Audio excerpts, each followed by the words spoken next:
So this is just a little pro tip. You should never have any difficulty raising money if you are in a business that's like that, because if you do, it means that you need to make the deal better. Let's say you have a restaurant chain and you want to grow it. And to be fair, I think it's a very tough thing to do. But if you wanted to grow it, and if you're like, man, I can't get people to, invest in my franchise or want to buy franchise locations, like how do I have a better, marketing strategy? For sure, there's things you could do to market and sell better. But if you come to somebody and say, hey, it costs $100,000 to open my thing, it'll take 3 years in order for you to get your money back. That's kind of like a mediocre-ish offer.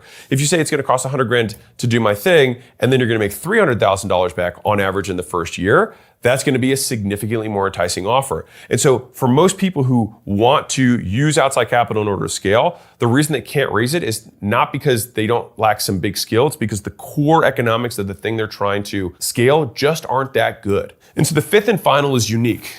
So you want a competitive moat, something that no one else can build. Now, part of what can raise the bar and create a larger moat is the number of people who can afford to enter the market. So if you have a market that has virtually no barriers to entry, you'll have a lot of competition. And this can be a huge driving factor. So for example, social media marketing agencies, the bar is virtually nothing. It can be sticky. It can be high gross margin.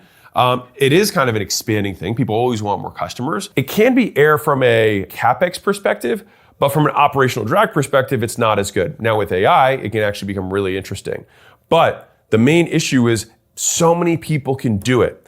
And that's what makes it so competitive. And that's ultimately what drives down the price because it's very difficult to differentiate. Now, let me explain what I was saying earlier about CapEx as a way to have a moat.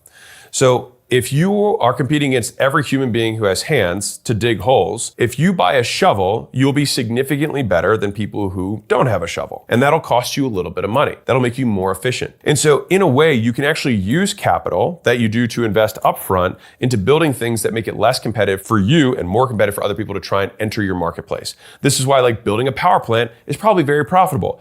It also costs a lot of money, right?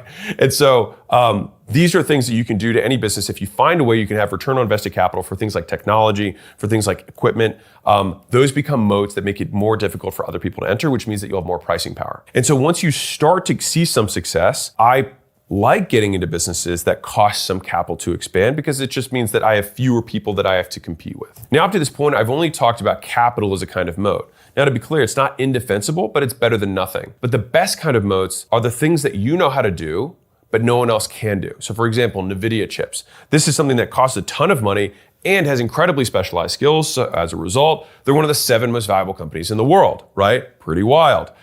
Nuclear energy costs a lot of money and is something that's super proprietary and not a lot of people know how to do. If you didn't have the capital, then it would be recipes, processes, patents,